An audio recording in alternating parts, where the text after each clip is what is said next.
예레미야 47장 말씀, 어제 말씀에 이어서 하나님께서 이스라엘 외에 그 주변 국가, 주변 족속들에 대한 심판, 경고의 말씀이 계속되고 있는데, 바로 47장은 그 가운데에서도 애굽에 이어 이제 블레셋에 대한 하나님 그 심판의 말씀입니다.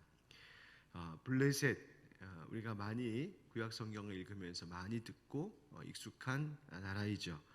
이 블레셋은 이스라엘이 있는 그 팔레스타인 땅의 남동쪽 지중해 연안에 있는 나라로, 서쪽이 바로 이 지중해 바다와 연하여 있고, 동쪽이 바로 이제 이스라엘과 함께 그렇게 연하여 있는 바로 그런 자리에 있는 땅입니다. 그래서 늘 이스라엘과 적대적인 관계 가운데 있었고, 이스라엘에게 있어서는 이 블레셋이 항상 자신들을 괴롭히는 눈의 가시와 같은 존재가 바로 이 블레셋이었습니다. 블레셋은 이미 모세가, 구약에 보면 모세가 애굽에서 이스라엘 백성들을 이끌고 나올 때, 그 출애굽 때에 이스라엘에게 이미 그 주변에 영향력을 미치던 족속으로 있었습니다. 그 가나안 땅에서 꽤나 힘을 가진 바로 족속이어서 출애굽기 13장의 말씀에 보면 하나님께서 이스라엘을 블레셋 사람의 땅의 길로 인도하지 아니하셨다. 왜냐하면 이스라엘 백성이 그들과 부딪혀 전쟁을 보게 되면 그들이 뉘우쳐, 그러니까 두려움에 후회하면서 애굽으로 돌아갈까 하셨습니다. 그래서 일부러 하나님께서 가로질러 가지 않고 돌아갈 수 있도록 하나님께서 그리하셨다 하는 기록이 되어 있을 만큼 블레셋이 아주 강한 족속으로 이미 있었습니다. 사사시대에도 마찬가지이죠. 사사시대도 적대적인 관계 가운데 있었습니다. 그래서 삼손과 같은 사사가 이스라엘을 블레셋의 사람들의 손에서 건지는 일, 그렇게 위하여서 사용되기도 했습니다. 사울 왕 때, 왕이 있어서 사울 왕 때에는 블레셋이 이미 철기 기구를 다루고 사용할 수 있는 만큼 그렇게 발전하고 또 기술이 있어서, 성경에 보면 이스라엘 백성들이 농기구, 철기기구, 보습과 같은 철기구들을 벼리러 갈 때 이 블레셋을 찾았다, 그것을 다루고 그것을 제조할 때 블레셋을 찾았다 하는 기록이 있습니다. 유명한 것은 다윗이 블레셋의 골리앗을 죽였던 일이죠. 그것도 그 배경이 뭔가 보면 바로 이스라엘이 블레셋과의 전쟁 속에, 그리고 이 블레셋에 비하여 열세에 있을 때에 다윗이 그렇게 쓰임 받았던 역사적 배경이 있었습니다.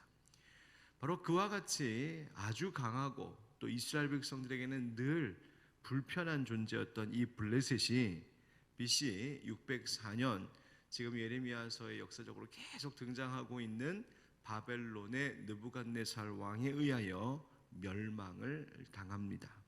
또 본문에 언급되는 두로와 시돈도 바로 이 느부갓네살 왕에 의하여서 멸망당한 역사이죠. 본문을 보면 1절에 바로가 가사를 치기 전에 라고 되어 있는데, 이 블레셋은 도시국가로 5개의 주요 도시가 합쳐져서 이 블레셋을 이루고 있는데, 그 5개 주요 도시 중에 하나가 바로 이 가사라고 하는 곳이었습니다. 그러니까 바로가 가사를 쳤다는 말은 이 블레셋을 쳤다. 바로가 누구입니까? 바로는 애굽의 왕이죠. 그러니까 블레셋보다 더 남쪽에 있었던 이 애굽이 북진하면서 블레셋을 치려고 하는데, 그러한 일을 하려고 하기 전에 이미 하나님께서 예레미야에게 이런 말씀하셨다 하고 있습니다. 그게 언제인지에 대해서는 학자마다 여러 가지 견해가 있고 뚜렷하게 나타나지는 않습니다. 그런데 바로 그렇게 애굽이 오히려 이 블레셋을 치려고 할 때 하나님께서 예레미야에게 하신 말씀이 있다는 거예요. 무슨 말씀인가? 2절 말씀입니다. 우리 2절 같이 읽어보실까요? 시작.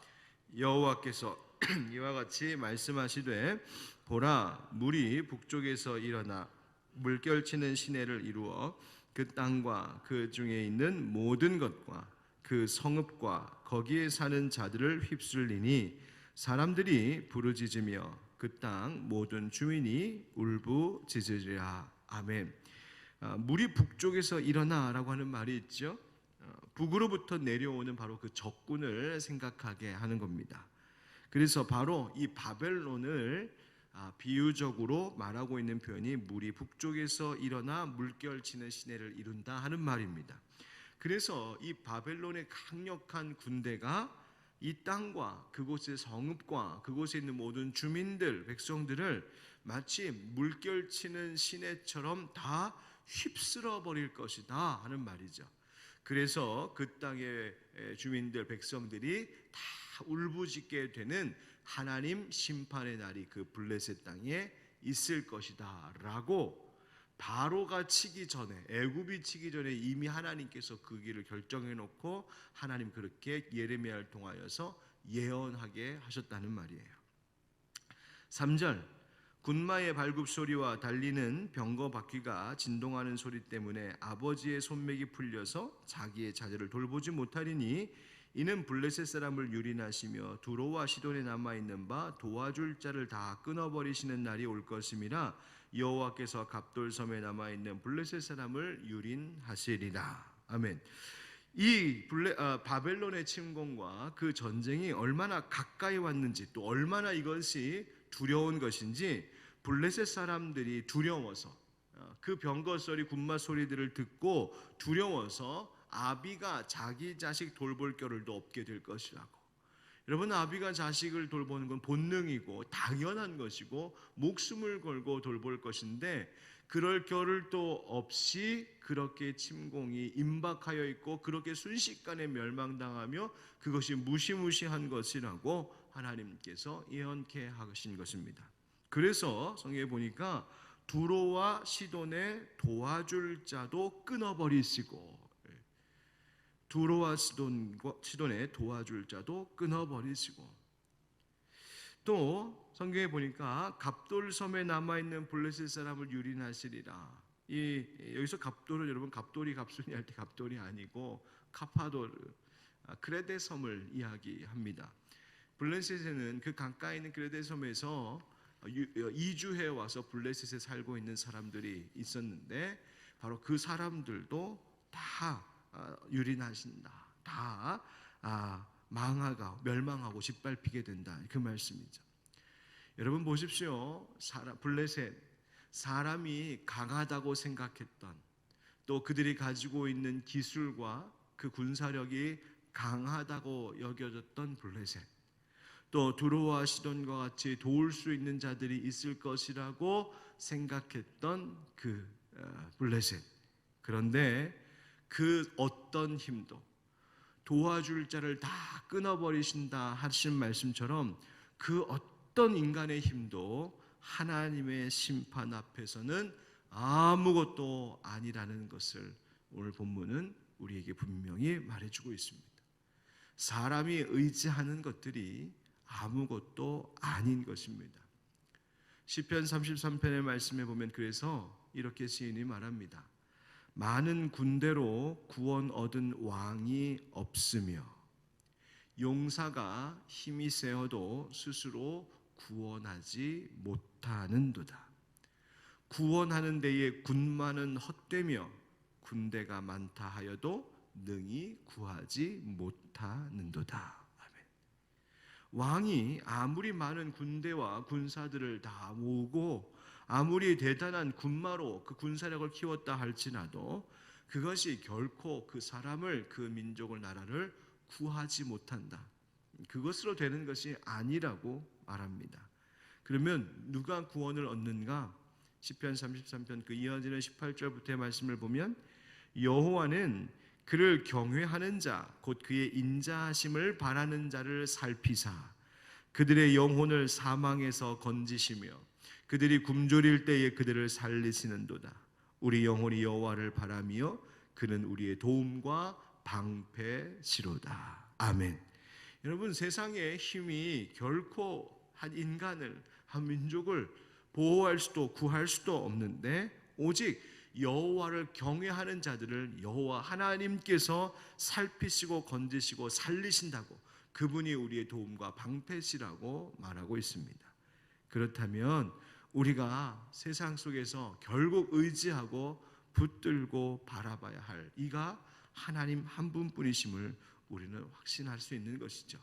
오늘도 말씀 붙들고 기도하는 우리 믿음의 성도들, 이 혼란 많은 세상 속에서 또 여러 가지 위기가 되는 일들이 많은 것 가운데에서 세상에 도울 세상에 도울 자 의지하지 않고 또 그것이 끊어졌다 하여 좌절하지도 말고 우리를 도우시는 우리의 참 도움과 방패 되시는 하나님 붙드는 우리 모두가 되기를 예수님의 이름으로 축복합니다.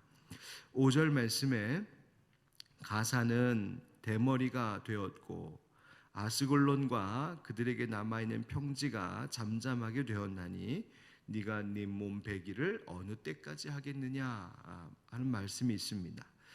가사는 대머리가 되었다라고 하는 이것은 아까도 말씀드린 그 가사 땅 블레셋이죠. 이 말은 가사가 수치를 당할 것에 대하여서 말씀하시는 거예요. 그렇게 황폐해진다는 것입니다.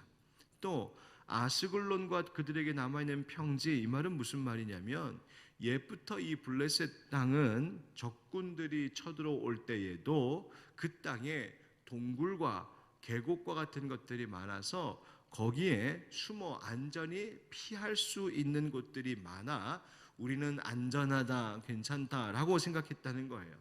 그런데 그것이 다 잠잠하게 되었나니 즉 이런 안전의 보장이 다 사라지게 되었다는 겁니다. 피할 곳 없게 되었다는 거예요.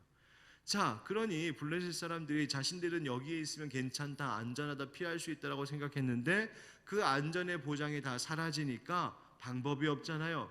그래서 어떤 일을 하냐면 자신들이 섬기는 이방신, 우상들을 섬기는 거예요. 우상들에게 자신들을 보호해달라고 애걸복걸하는 거죠. 그 행위가 뭐로 나타나요? 네가 네 몸 배기를 어느 때까지 하겠느냐? 즉 인간이 자기의 몸을 스스로 베는 그 자학, 고행을 통하여서 그 피를 흘리면서 이방신들에게 간절히 막 간구하는 것이죠. 그것으로 자신들이 이 수치를 면할 수 있을 것이다. 그것으로 자신들이 믿는 이방신에게 잘 보이면 안전을 누릴 수 있을 것이다 라고 생각하고 이 일을 하는 것이죠. 그런데 그 일을 도대체 언제까지 하려느냐? 하나님께서 진노하시며 경고로 말씀하시는 거예요. 여러분, 블레셋 사람들만이 아니라 이 땅에 살아가고 있는 모든 인간에게 부끄러운 것이 있습니다. 나도 우리가 당하는 수치가 있었습니다. 무엇? 바로 우리의 죄 때문입니다. 우리의 죄로 인하여서 우리는 수치를 당할 수밖에 없고 하나님 앞에 진노의 대상이 될 수밖에 없던 것이 우리들입니다. 그런데 우리가 그 수치의 이 허물, 이 죄의 문제 해결할 수 있는가? 마치 인간이 자기 몸을 베는 것과 같은 스스로의 행위로, 스스로의 노력과 힘으로 그 수치를 가려낼 수 있고 안전을 확보할 수 있는가? 그렇지 않다는 거예요. 우리가 아무리 몸부림치고 발버둥치고 애를 쓴다고 해서 우리의 행위로, 우리의 수고로 그 문제가 해결되는 것이 아니라는 것이죠. 오직 무엇으로? 우리 여기도 앞에 있는 것처럼 오직 은혜로, 오직 믿음으로.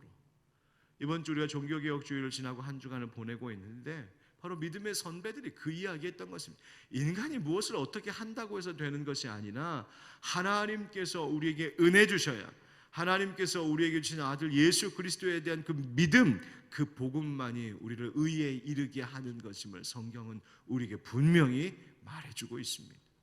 여러분, 우리가 마치 자기 몸 자기가 베는 것과 같이 내가 하는 노력과 행위로 이 어려움을 혹은 나의 수치를, 나의 허물을 해결할 수 있을 것이라고 하는 착각을 내려놓아야 합니다. 오늘도 우리는 주님 앞에 엎드려 기도하며 하나님의 말씀 앞에 무릎 꿇으며 그분을 경외할 때에 그 은혜로 말미암아 하나님께서 우리의 모든 수치를 면하게 하시고 건져주시는 은혜 베풀어 주실 줄 믿습니다. 그 믿음 가지고 오늘도 사는 것입니다. 끝으로 6절 7절 말씀에 오라 여호와의 칼이여 네가 언제까지 쉬지 않겠느냐? 네 칼집에 들어가서 가만히 쉴지어다. 여호와께서 이를 명령하셨은즉 어떻게 잠잠하며 쉬겠느냐? 아스골론과 해변을 치려하여 그가 정하셨느니라 하니라. 아멘. 블레셋을 향한 이 하나님의 심판, 이것이 얼마나 두렵고 무서운지, 여호와의 칼이여 언제 쉬겠습니까? 즉 하나님 그 심판을 좀 이제 그만 내려놓으십시오. 하나님 그 무섭습니다. 두렵습니다. 그만하시죠 라고 하는 이야기예요. 그러나 뭐라고 오히려 다시 스스로 또 자답합니까? 여호와께서 이를 명하셨은즉 어떻게 잠잠하며 쉬겠느냐. 즉 지금 이 블레셋을 향한 심판의 일이 누구의 일이라는 거예요? 여호와 하나님께서 명령하시고 하나님이 하시는 일이라는 거예요. 여러분, 하나님께서 이 일들을 하실 때에 그것을 어느 누구도 막을 수 없음을 말하고 있습니다. 여러분, 우리가 앞서서 함께 잠깐 언급했던 것처럼 역사적으로 이방신을 섬기고 이스라엘의 하나님의 백성 이스라엘을 괴롭혔던 그 족속 블레셋, 그런데 그에 대한 하나님의 심판, 그 이상으로 하나님께서 오늘 본문 우리에게 무엇을 말해주고 있느냐 하면, 하나님께서 결국 블레셋도, 어제 나눴던 애굽도, 이스라엘도 모든 것을 다 하나님이 다스리신다, 하나님의 역사, 하나님의 시간표 가운데 이루어지는 것이라고 하나님의 주권에 대해서 지금 말하고 있는 본문이 오늘 본문입니다. 성경은 오늘 다시 이에 이른 아침에 우리에게 묻습니다. 너의 주인은 누구냐? 너의 시간과 너의 생각과 너의 하는 모든 일들을 다스리시는 이가 누구냐? 우리에게 하나님 묻고 계십니다. 그 하나님 앞에 우리가 무엇이라고 고백해야 될까? 하나님 그렇습니다. 그 어떤 어려움 가운데도 우리를 은혜로 구원하신 하나님, 당신이 우리 모든 것의 주관자이시고 주인이십니다 라고 하는 이 고백으로 이 하루를 또한 복되게 살아갈 수 있기를 예수님의 이름으로 축원드립니다.